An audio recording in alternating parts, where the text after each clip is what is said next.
Amém. Você pode ficar em pé um pouquinho? Depois desse testemunho lindo. Eu queria orar para que a gente tivesse essa abertura aqui na nossa igreja, de você poder, obrigado, meu filho, de você poder se abrir, você poder pedir ajuda, você poder ter pessoas para te ouvir. Então, feche os seus olhos aí, nós vamos ministrar a palavra. Eu queria que a gente tivesse coração aberto para a palavra, para um ambiente de liberdade, de pedir ajuda, de não estarmos sozinhos, de nos sentirmos acolhidos, amados. Senhor, nós ouvimos agora o testemunho da Bia. Durante esse mês nós vamos ouvir outros testemunhos, para que a gente saiba que tem jeito, para que a gente saiba que nós temos com quem contar. Primeiro, o Senhor é o nosso Deus, o Senhor é o nosso Pai, o Senhor é o nosso amigo, o Senhor é o nosso conselheiro, o Senhor é o nosso ouvinte, é o nosso Deus presente na angústia. E segundo, nós temos irmãos e irmãs, nós temos uma família, e essa família foi a que o Senhor nos deu. Que haja sempre liberdade aqui, Senhor. Eu fiz uma oração lá atrás, lá muitos anos atrás, de que nós não teríamos nenhum caso aqui de suicídio. E, Senhor, nos ajuda. Ajuda cada um, que não haja ninguém isolado de tal forma que venha atentar contra a sua própria vida, ou que venha, Pai, viver uma vida que não vale a pena. Nos ajuda a nos ajudar. Nos dá comunhão, nos dá intimidade, nos dá sensibilidade. Quando a gente olhar para um irmão, que mesmo que ele não fale nada, a gente perceba que ele precisa de um abraço, que ele precisa de uma palavra, que ele precisa de um incentivo. Pai, fala conosco agora até da Tua palavra, ministre em nossos corações, que seja um mês inteiro de ministrações para a nossa alma, para a nossa mente, para a nossa vida. Assim nós oramos, Senhor, em nome de Jesus. Amém. Olha para o lado para o tempo e fala assim, conta comigo. Fala para ele, conta comigo. Conta comigo. Pode sentar. Na quinta-feira é feriado, 7 de setembro. Nós vamos ter, dentro do mês, dentro da série, por algo maior, um culto diferente. Quinta-feira agora, dia 7. Vai ser um culto de comunhão. Então, se você for participar, é muito importante que você dê o seu nome. Aí, Denise, Thaís, quem puder ajudar a gente aí, Thaís, vê isso para mim, Thaís. Para pegar o nome do pessoal. O que a gente vai fazer? Você vai trazer um prato de alguma coisa. Empadão, o que mais? Vamos lá. Tortinha, cuscuz, pastel. Márcio que gosta de pastel, rabanada, vai ser uma rabanada antes do Natal, que bênção, né? Irmã Miriam vai trazer rabanada, já está certo.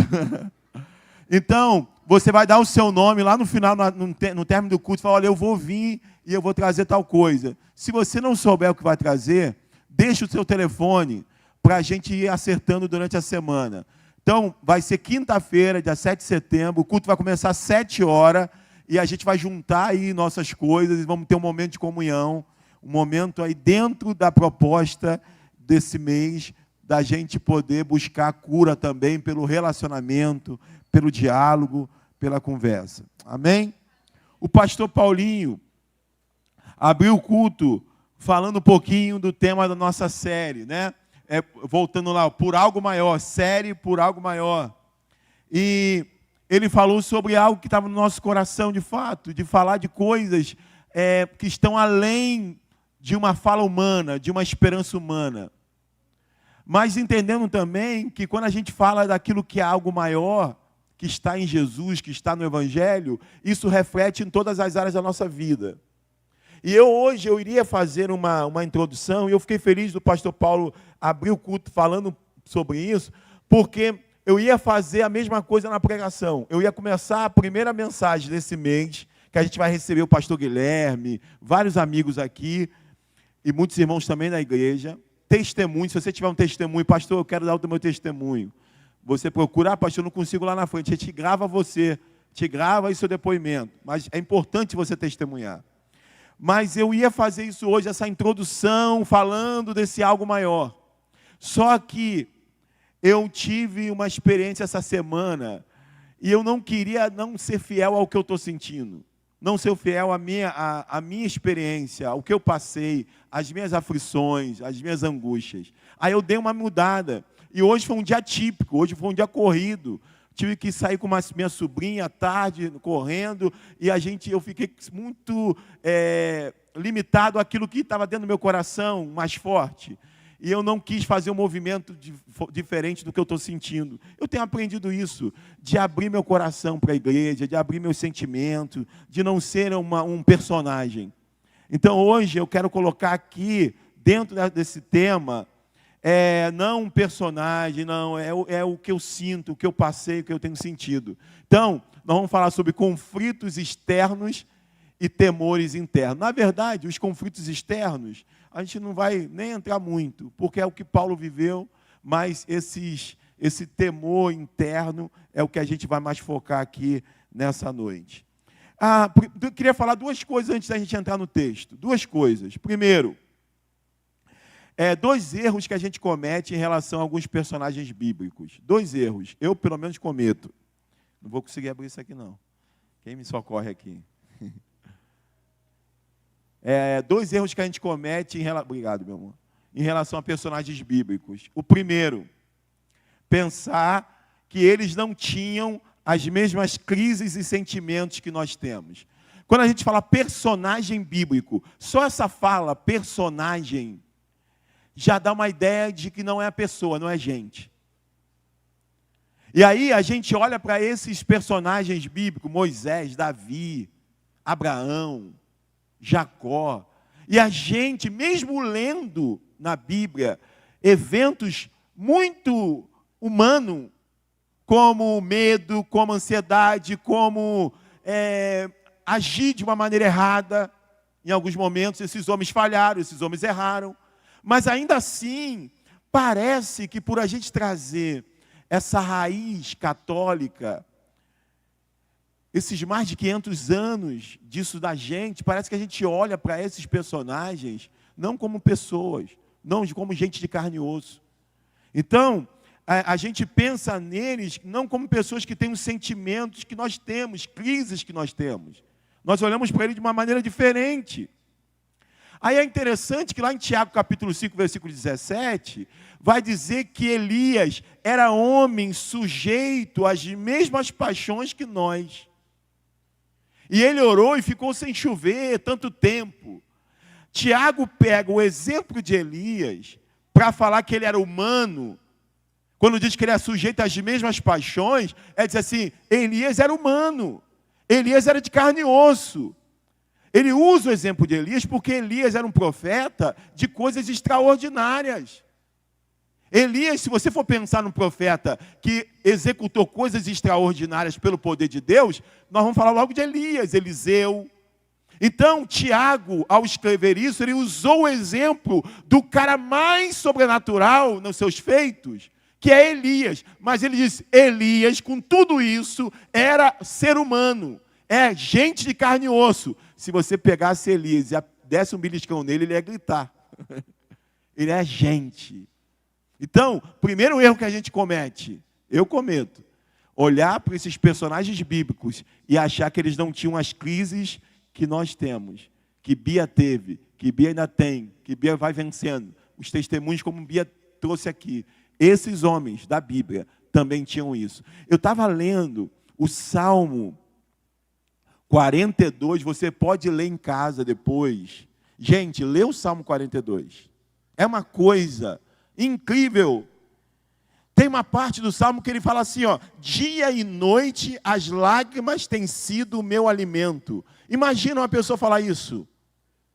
Dia e noite as lágrimas têm sido o meu alimento. Então imagina, há personagens bíblicos que passaram momentos tão difíceis, que eles viveram dia e noite chorando. Tem um que diz que é como se ele nadasse nas suas lágrimas. A sua cama se tornou um lugar onde ficava inundado de lágrimas. Então, esses homens eram homens que eram sujeitos a crises e a dificuldades. E segundo erro que às vezes a gente comete, antes da gente entrar aqui no texto,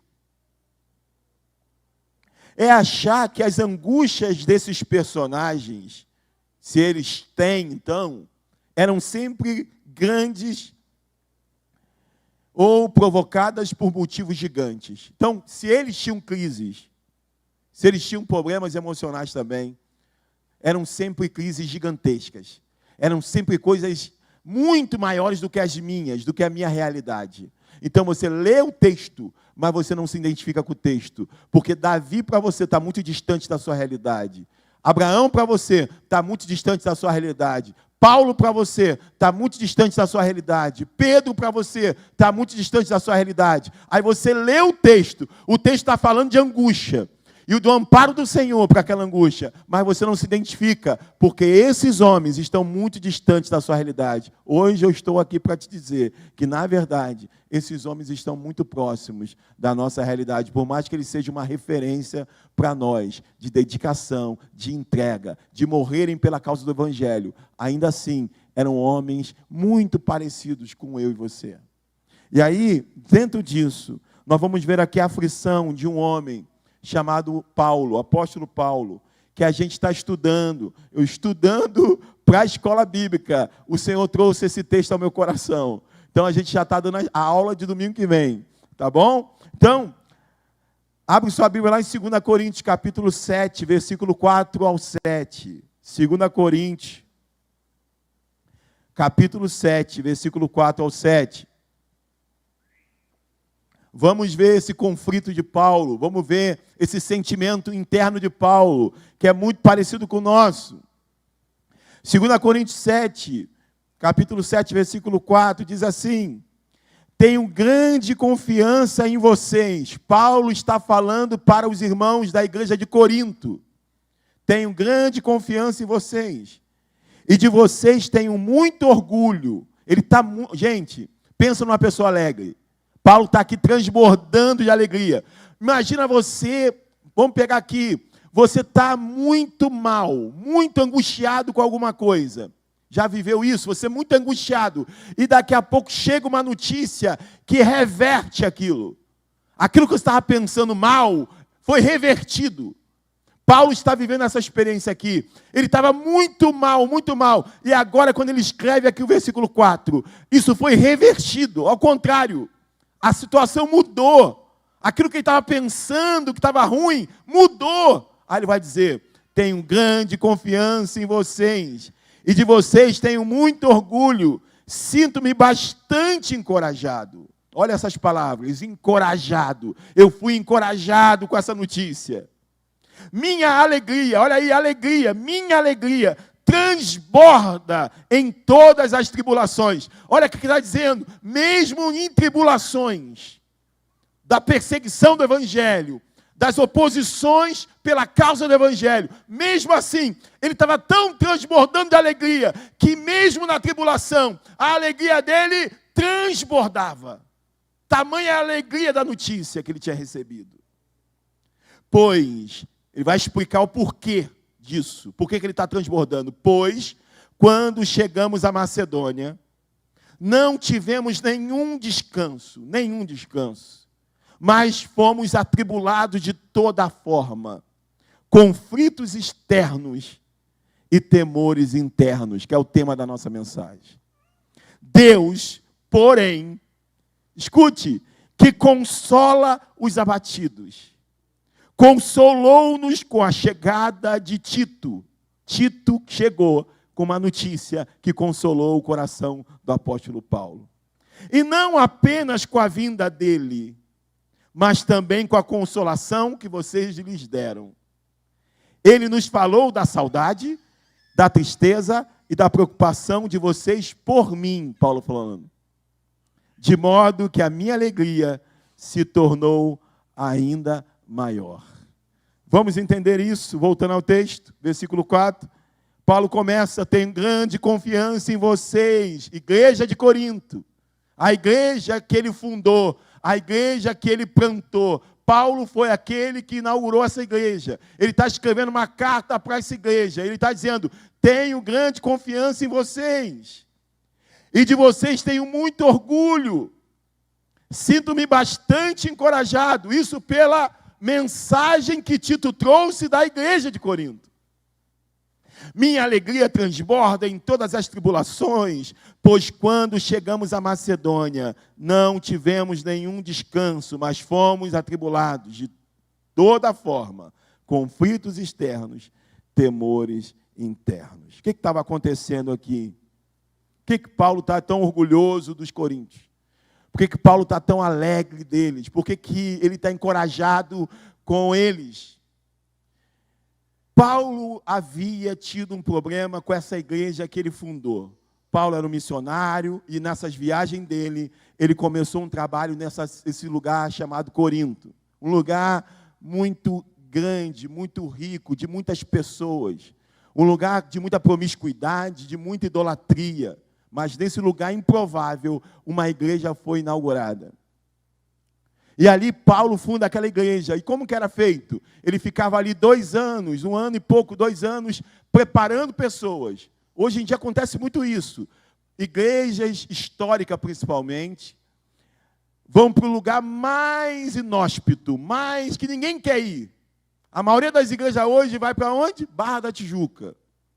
E essas igrejas não vão para um lugar que ninguém quer ir.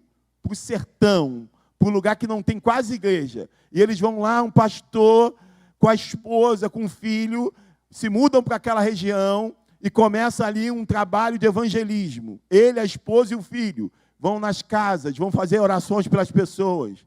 Aí, conforme vão fazendo isso, se converte uma pessoa da cidade. E a partir daquela pessoa, eles começam a ir na casa daquela pessoa, discipular, preparar aquela pessoa, daqui a pouco se converte a esposa daquela pessoa. E aí eles continuam naquela casa, daqui a pouco um vizinho daquela casa, olha, também quer um culto. Aí eles começam um culto lá, e ali vai se convertendo pessoas. Aí eles alugam um espaço, colocam aquelas pessoas ali, vão instruindo aquelas pessoas, vão preparando aquelas pessoas, ensinando a palavra para aquelas pessoas. E depois de um tempo ali, eles vão ordenar ali um líder, um pastor, e ali eles saem daquela região, e a partir dali, começa ali uma igreja plantada, num lugar que ninguém imaginava. Assim Paulo fez em Corinto.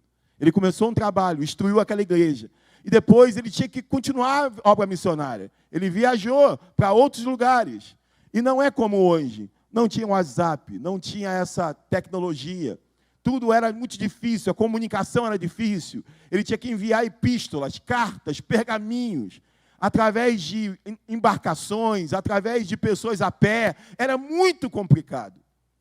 E aí Paulo se comunicava com essa igreja, enviava alguém, enviava Tito, enviava outro Lucas, enviava outro irmão, e assim ele ia se comunicando. Depois de um tempo que Paulo tinha inaugurado essa igreja, Paulo volta a essa igreja. E nessa volta de Paulo a essa igreja, ele não é bem tratado. Há um grupo dentro da igreja, que Paulo mesmo fundou, que se levanta contra Paulo. Começam a acusar Paulo de não ser apóstolo. Começam a colocar Paulo na parede. E começam a se levantar contra Paulo. E a igreja que deveria se posicionar e dizer, ei, Paulo é o nosso pai na fé. Paulo é aquele que pregou para a gente, não faz isso com ele, não. A igreja estava sendo calada, a igreja estava se acomodando, estava sendo omissa. É nesse contexto que Paulo sai dali e escreve uma carta. Essa carta que é perdida, ela não entrou no cânon bíblico, ela é perdida, mas Paulo escreve essa carta. E essa carta que ele escreve é uma carta muito dura. Paulo começa a falar com eles de uma maneira muito dura, cobrando deles uma posição, cobrando deles que não abandonem o evangelho de Jesus Cristo, que não se deixe contaminar por aqueles falsos irmãos. E é por conta dessa carta que o apóstolo Paulo escreveu, que ele está com esse temor, que ele está com essa aflição.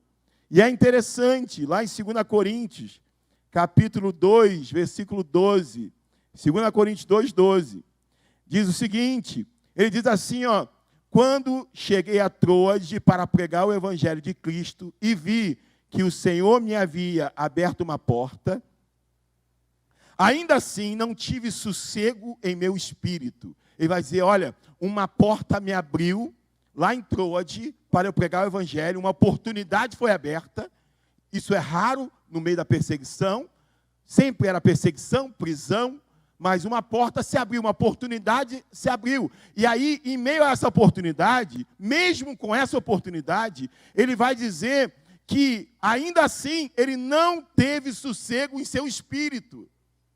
Ele não estava sossegado, ele estava com aflição dentro dele. Por que ele estava assim?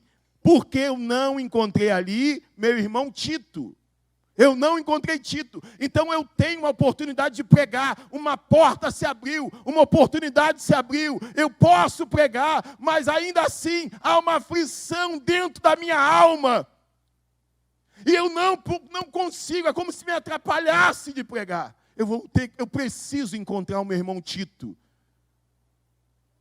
Ele não encontra, então ele não fica bem. Por isso, o que ele fez?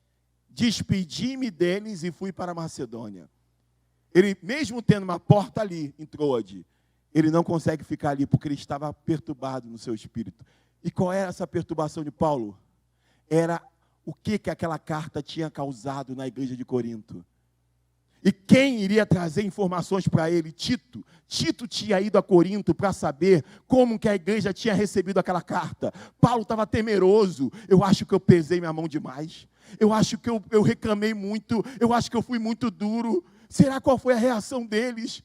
Tem uma porta aberta em Troade para eu pregar, mas eu não consigo me liberar, porque há uma aflição em relação à igreja de Corinto, e como eles receberam a carta que eu enviei. Será que eles estão bem? Será que eles apostataram? Será que eles abraçaram aqueles falsos mestres? O que aconteceu lá? Eu preciso ver Tito, eu preciso que Tito me fale o que está acontecendo, qual é a reação da igreja. Que coisa incrível! E é exatamente esse conflito. Paulo está dizendo que ele tem aflições, combates por fora. Qual combate por fora? Perseguição, prisão, açoite. Mas em meio a isso ele tinha algo também dentro, um conflito, um temor interno. Ele tinha um conflito externo, mas um temor interno. E é interessante a gente pensar que esse temor interno de Paulo era o que aquela carta que ele tinha enviado tinha causado no coração da igreja de Corinto. Quando eu penso nisso, eu vejo que Paulo não é muito diferente da gente. Paulo estava angustiado porque ele estava esperando notícias. Paulo estava angustiado porque ele não sabia o que estava acontecendo. Paulo estava angustiado porque ele estava esperando uma resposta. E por isso que ele precisa encontrar Tito. E eu pergunto para você, meu irmão que está aqui, quais os seus temores internos? O que está dentro de você? O que tira? Às vezes você tem um dia maravilhoso, como diz aqui, ele tinha uma porta aberta para pregar. E ainda assim tinha algo dentro dele que estava o atrapalhando, que aquilo, enquanto não fosse resolvido, ele não estaria liberado, ele não estaria em paz. Por isso ele vai atrás de Tito. Ele vai procurar Tito para conversar com Tito, para resolver aquela questão. Qual o seu temor interno? O que às vezes te acompanha, mesmo num dia maravilhoso com a sua família? Mesmo no dia que está tudo dando certo, mas que ainda assim há um temor que te persegue, que está dentro de você. Seria o futuro dos teus filhos? Seria a sua saúde? Quais são os seus temores? O que está dentro de você? Como Paulo, o que estava afligindo Paulo era a notícia da igreja de Corinto. Voltando ao texto, diz, versículo 6. Deus, porém, que consola os abatidos, consolou-nos com a chegada de Tito. Finalmente Tito chegou. Finalmente Tito chegou. Deus, porém, que consola os abatidos, consolou-nos com a chegada de Tito. E o que eu queria dizer aqui é que nós servimos a um Deus que consola os abatidos. Nós servimos a um Deus que consola os abatidos. Mesmo que o seu abatimento pareça pequeno aos olhos, seus próprios olhos, mesmo que as suas angústias sejam tuas, que ninguém saiba Nós acabamos de ler que Deus envia Tito para consolar Paulo. Deus que você serve, o Deus que eu sirvo, consola os abatidos. Um Deus que nos consola através das circunstâncias e da providência.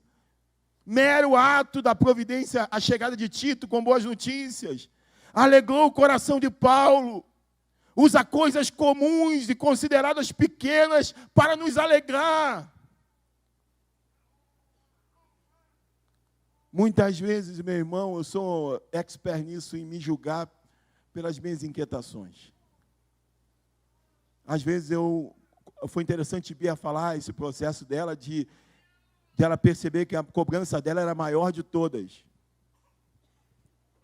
Às vezes a gente ser o maior cobrador da gente.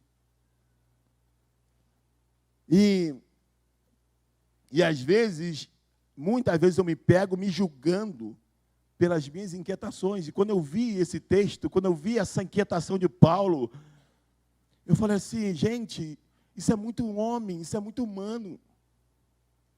Isso é muito nosso.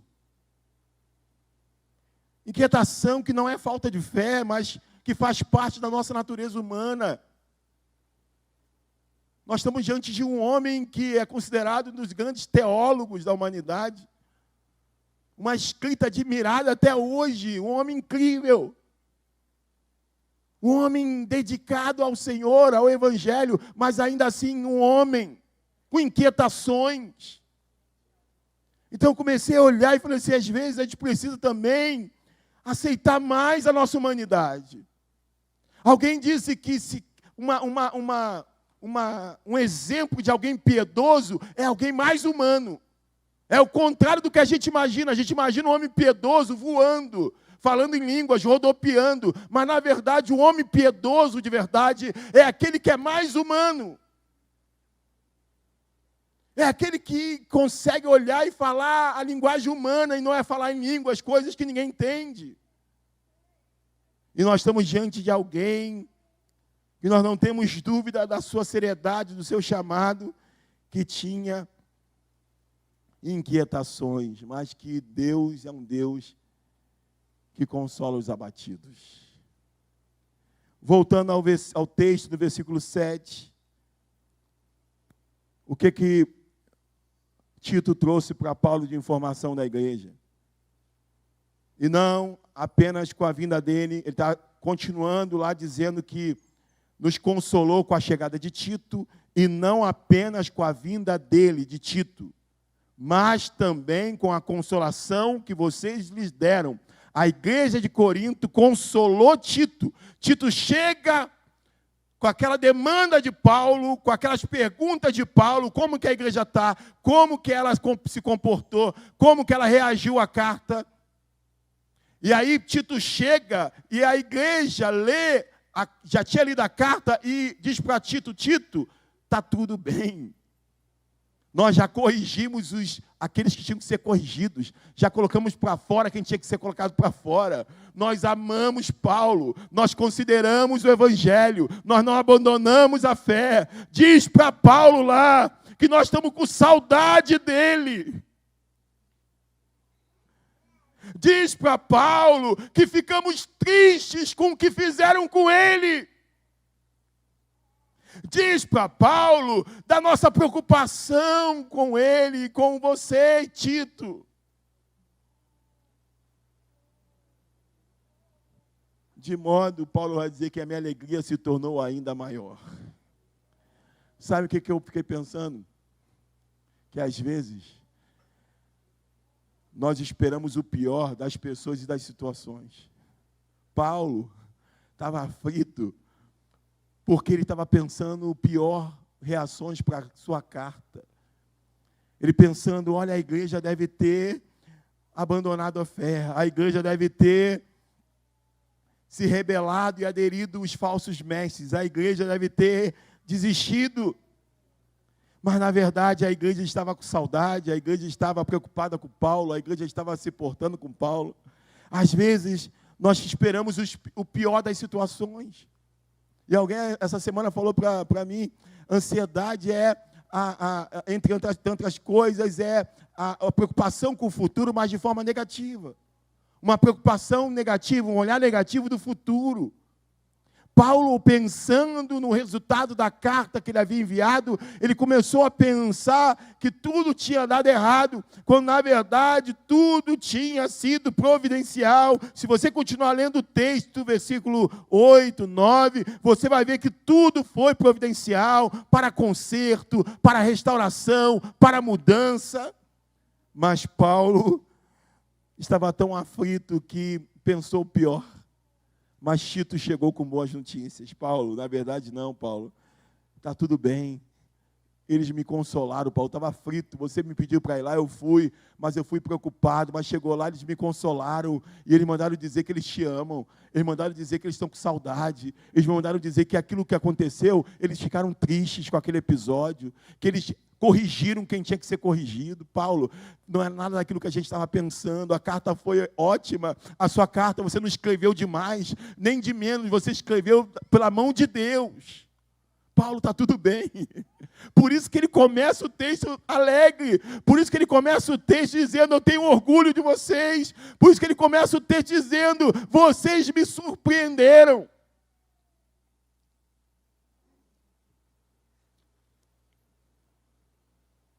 Eu estava vendo a história de um pastor que ele disse que pegou um voo para os Estados Unidos. Ele no avião, muitas horas de voo, e ele vendo uma mulher com neném no colo, o garoto, uma criança muito agitada, fazendo muito barulho, e ele olhando aquela situação, e do lado daquela mulher tinha o marido dela inerte. Só a mulher tentava acalmar a criança, só a mulher tentava conversar com a criança, entreter a criança com alguma coisa. O homem do lado dela inerte, fazia nada. Ficava só vendo filme, e o pastor olhando aquela cena, incomodado, durante o voo todo, ali várias horas, ele incomodado com aquela cena. Esse homem não faz nada, ele não ajuda a esposa, pega essa criança também um pouquinho, ele pensando na cabeça dele tudo aquilo. Quando chegou lá, aterrizaram, aquela mulher pediu a esse pastor, falou assim, você pode pegar minha bagagem, por favor? E ele constatou que aquele homem do lado daquela mulher não era o marido dela, era um passageiro qualquer. E ele falou, eu fiquei mais de 10 horas praguejando, colocando aquele homem no inferno, aquele homem não era o marido dela. Essas são as nossas interpretações. A gente interpreta sempre o pior cenário. Paulo, homem usado por Deus, Paulo, homem de Deus, mas humano, aflito pelo resultado de uma carta, aflito pelo que ia acontecer. E quando Tito chega, e aí Deus traz Tito para consolar mesmo, porque nós servimos um Deus que consola. Fala, Paulo, está tudo bem. E eu queria perguntar para você, o que você está aqui hoje, mas de repente você está pensando já no amanhã, no que vai acontecer. Talvez você esteja aqui hoje e você está frito porque não sabe como lidar com a situação que se apresentou para você. E eu queria hoje aproveitar da gente ter visto um Paulo tão humano, para a gente provar desse Deus que consola os abatidos. Que consola quando a gente fica com vergonha até de dizer para alguém por que a gente está abatido. Fala assim, rapaz, se eu contar para alguém por que eu estou abatido, essa pessoa vai menosprezar o meu abatimento, porque vai dizer isso é besteira. Mas nós somos assim. Nós somos gente. E se tem uma coisa que a gente evangélico tem que lutar, é pela tentativa da religião de nos desconfigurar, de tirar da gente a capacidade de sentir e de ser gente. Tem uma canção antiga, sou pessoa, sou gente. Eu sempre lembro do texto que diz, tem alguém triste, ore. Está triste, é para orar. Não é para fingir outra coisa, para fazer outra coisa. Não é para fingir, é para orar. Está contente? Cante louvores. Dê nome ao teu sentimento. Dê nome ao que você está sentindo. E a gente precisa ter um espaço para isso. A gente precisa ter respeito a isso. A gente precisa cada vez mais ter um ambiente onde pessoas possam chegar aqui e dizer: eu não tenho condições nem de sentar. Eu não tenho condições nem de cantar. Ore por mim, e que 2 irmãos saiam com essa pessoa, vá ali no gabinete e ore pela pessoa. Que a gente tenha cada vez mais liberdade de um irmão não conseguir ficar em pé do louvor, mas prostrado no chão, com o rosto no pó, e ninguém olhar surpreso. Que a gente não interprete a dor daquela mulher que queria ser mãe como uma mulher que estivesse bêbada. Como lá o profeta olhou e falou, o sacerdote Eli: você está bêbada, mulher? E ela disse: não, Senhor, eu não estou bêbada. Como estaria bêbada esse horário, essa hora? Eu estou com dor, angústia na alma. Que haja espaço, porque se aqui nós não tivermos um espaço para sermos gente, onde mais nós teremos? Se no lugar onde o maior exemplo foi gente, mesmo sendo Deus, chorou por um luto que não seria mais luto. Chorou por Lázaro, que ele ressuscitaria, porque ele não consegue deixar de sentir a dor. Ele olha para Jerusalém e chora. Ele olha para Lázaro no túmulo e chora. Ele vai para o Getsêmani e diz: orem, porque minha alma está angustiada. Ele não tem medo de se expor, mesmo sendo Deus, mas a gente não quer se expor, porque nós somos muito fortes, nós queremos nos mostrar fortes, e esse é o perigo. E ele vai dizer para Paulo: Paulo, quando você está fraco, Paulo, é aí que você está forte, o meu poder se aperfeiçoa na sua fraqueza. Não tem coisas que eu fique mais chateado quando o irmão olha para mim, com medo de falar alguma palavra, com medo de colocar sua dor, sua fraqueza, achando que eu vou julgá-lo, como se eu fosse alguma coisa. Irmãos, não tem isso, não tem isso, que você possa ter um espaço, para que você possa ser você, e colocar diante de Deus você, sua dor, sua angústia. Por mais que pareça simples, mas se está tirando o teu sono, ela é uma angústia. E esse Deus mandou Tito para consolar uma angústia do apóstolo Paulo, mesmo sendo uma angústia que não tinha muito sentido, porque aquela carta tinha produzido um efeito muito bom no coração da igreja de Corinto. Ainda assim, Deus foi e enviou Tito e disse: olha, não é nada disso. Eu queria te chamar para você ficar de pé, eu queria orar por você, eu queria orar para que nós possamos sair daqui consolados por esse Deus que consola. Paulo vai dizer mais à frente que ele foi revigorado por isso tudo. Nós servimos a um Deus que consola os abatidos.